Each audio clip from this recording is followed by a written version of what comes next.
আসসালামু আলাইকুম এভরিওয়ান, সবাই কেমন আছেন? আশা করি ভালো আছেন। আমিও ভালো আছি আল্লাহর রহমতে। যে যেখান থেকে ভিডিওটি দেখছেন সবাইকে জানাই আন্তরিক ভালোবাসা, অভিনন্দন। আজকে সহজ পদ্ধতিতে কিভাবে আমি রোস্ট তৈরি করলাম সেটাই আজকে শেয়ার করব। এখানে আমি পরিষ্কার করে সুন্দর করে মাংসগুলো ধুয়ে নিয়েছি। এরপরে হচ্ছে গুঁড়ামরিচ আর ধনিয়ার গুঁড়া, লবণের গুঁড়ো দিয়ে সুন্দর করে মেখে নিব।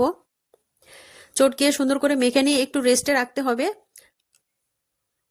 সুন্দর করে একদম মাখিয়ে নিতে হবে, মাংসের যত সুন্দর ভেতরে ঢুকে যায় মশলাগুলো সেইভাবে সুন্দর করে মেখে নিতে হবে। এই যে সুন্দর করে আমি যেভাবে মাখিয়ে নিচ্ছি এভাবে মেখে নিতে হবে। কে কিভাবে রান্না করেন তা জানি না, তবে আমি এভাবে রান্না করি সচরাচর। অনেক ধরনের মশলা দেওয়া যায়, তবে আমি আজকে বাসার মশলা দিয়ে সব রান্না করব। এই যে সুন্দর করে মাখিয়ে নিচ্ছি, মাখিয়ে নিয়ে সুন্দর করে একটু রেস্টে রেখে দিব। তারপরে হচ্ছে প্যানে ভেজে নিব তেল দিয়ে।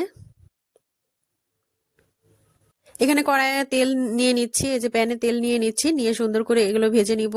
সম্পূর্ণটা আস্তে আস্তে দিয়ে দিব এর ভেতরে।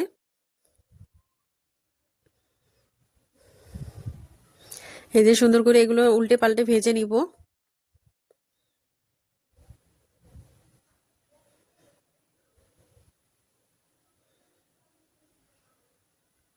অতি সিম্পল ভাবে আমার মতো রান্না করতে পারেন ভিউয়ার্স, অনেক ভালো লাগে এভাবে রান্না করলে। অনেকে অনেক ভাবে রান্না করেন, কিন্তু আমি এভাবে আজকে রান্না করলাম। আমার কাছে তো এভাবে রান্না করলে খুব ভালো লাগে। অনেকে রোস্ট মশলা দিয়েও রান্না করে, কিন্তু আমি মাঝে মধ্যে রোস্ট মশলা দিই, তারপরও আমি হচ্ছে বাসার মশলাটা ইউজ করি। হোমমেড মশলাটা ইউজ করলে আরো বেশি স্বাদটা দ্বিগুণ হয়, আমার কাছে ভালো লাগে। এটা আলতো করে সুন্দর করে ভেজে নিতে হবে, একদম মিডিয়াম আঁচে ভাজতে হবে, যাতে হচ্ছে পুড়ে না যায় এবং ভেতরে আস্তে আস্তে সেদ্ধ হয়ে যায়, সেরকম করে ভেজে নিতে হবে। আমিও এরকম করে ভেজে নিচ্ছি। এক পাশে হয়ে গেছে, তারপরে আমি আবারও উল্টে দিলাম, দিয়ে সুন্দর করে ভেজে নিচ্ছি। কাঙ্ক্ষিত কালার না আসা পর্যন্ত অপেক্ষা করি, সুন্দর করে ভেজে নিই আস্তে আস্তে। অনেক সুন্দর একটা কালার চলে আসছে, ব্রাউন কালারের মতো চলে আসছে। এই যে আমার একটা পাশ হয়ে গেলে আমার হচ্ছে এটা ভাজা হয়ে যাবে। এবার আমি পেঁয়াজ বেরেস্তা করব, এর জন্য আমি ওই তেলটাতে সুন্দর আর একটু বেশি তেল দিয়ে এখানে পেঁয়াজটা ভেজে নিব। সুন্দর করে ভেজে নিয়ে এর একটু লবণ দিব, দিয়ে এটা ভেজে নিয়ে একটু উঠিয়ে নিব। এই যে আমার এটা কালার চলে আসছে অনেক সুন্দর, আমি এটা উঠিয়ে নিব। আমি এখন এই প্যানে তেল দিয়ে আবার সুন্দর আদা রসুন গুলো দিয়ে সুন্দর করে কষিয়ে নিব। এখানে আদা রসুন, তারপরে হচ্ছে কাঁচামরিচ বাটা দিলাম, দিয়ে সুন্দর করে কষিয়ে নিব। এদিকে হচ্ছে কালো এলাচ, যেগুলো দারুচিনি, এগুলো আমি বেটে নিয়েছিলাম, এগুলো আমি দিয়ে দিলাম এখানে, দিয়ে সুন্দর করে কষিয়ে নিব।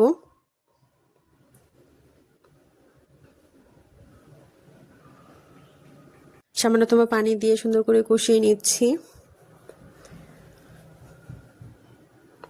এখানে আমি একটু বাদাম বাটা দিয়ে দিব, এখানে বাদাম বাটা দিয়ে দিলাম। আমি কিন্তু অনেকগুলো বাদাম একসাথে বেটে রাখি আমার সুবিধার জন্য, কাজের সুবিধার জন্য, এই জন্য এখানে আমি বাদাম বাটা 2 চামচ দিয়ে দিয়েছি। দিয়ে সুন্দর করে নেড়ে চেড়ে এটা কষিয়ে নেব। মশলাটা অনেক সুন্দর করে কষিয়ে নেওয়ার পরে আমি হচ্ছে রোস্টগুলো ঢেলে দেবো এখানে। এই তো আমার কষানো হয়ে গেছে মশলাগুলো, আমি এই রোস্টগুলো তুলে রেখেছিলাম প্লেটে, সেগুলো আমি হচ্ছে ঢেলে দিলাম এখানে, দিয়ে সুন্দর করে নাড়াচাড়া করে কষিয়ে নিব আবারও মাংসগুলো। এখানে একটু পেঁয়াজ বেরেস্তা দিয়ে দিলাম যাতে কালারটা অনেক সুন্দর আসে। আমার চ্যানেলে যদি নতুন হয়ে থাকেন ভিউয়ার্স, অবশ্যই লাইক কমেন্ট শেয়ার করে পাশে থাকবেন এবং চ্যানেলটি সাবস্ক্রাইব করে নোটিফিকেশন অল করে রাখবেন। আর যদি ফেসবুক পেজ থেকে দেখেন তাহলে অবশ্যই চ্যানেলটি ফলো দিয়ে রাখবেন। এখানে মশলা সুন্দর করে কষিয়ে নিচ্ছি, একেবারে রোস্টটা অনেক সুন্দর কালার আসছে। এখানে কিন্তু আমি হচ্ছে টক দই দিয়ে দিলাম, টক দই দিয়ে সুন্দর করে নাড়াচাড়া করে একটু পানি দিয়ে তারপরে আমি কিন্তু এটা দমে রেখে দিব। দমে রেখে দিব আধা ঘন্টার মতো, যাতে ভেতর থেকে সেদ্ধ হয়ে যায় এবং সুন্দর একটা কালার চলে আসে। আমার ভিডিওটি ভিউয়ার্স কেমন লাগলো অবশ্যই আমাকে কমেন্টে অবশ্যই জানাবেন। দেখুন ভিউয়ার্স, অনেক সুন্দর একটা কালার চলে এসেছে। আপনারা কিভাবে রান্না করেন আমি জানি না, তবে এইভাবে আমি রান্না করি, আমার কাছে যেটা সুবিধা মনে হলো সেটাই আমি রান্না করি। এখানে সামান্যতম চিনি দিয়ে দিলাম যাতে স্বাদটা একটু দ্বিগুণ হয়। চিনিটা কিন্তু পরে দিলাম, চিনি কিন্তু আগে দিলে সেদ্ধটা হতে চায় না, সেজন্য আমি চিনিটা পরে দিলাম। আর গুঁড়ো মরিচ একটু দিয়ে দিলাম কালারটা সুন্দর আসার জন্য।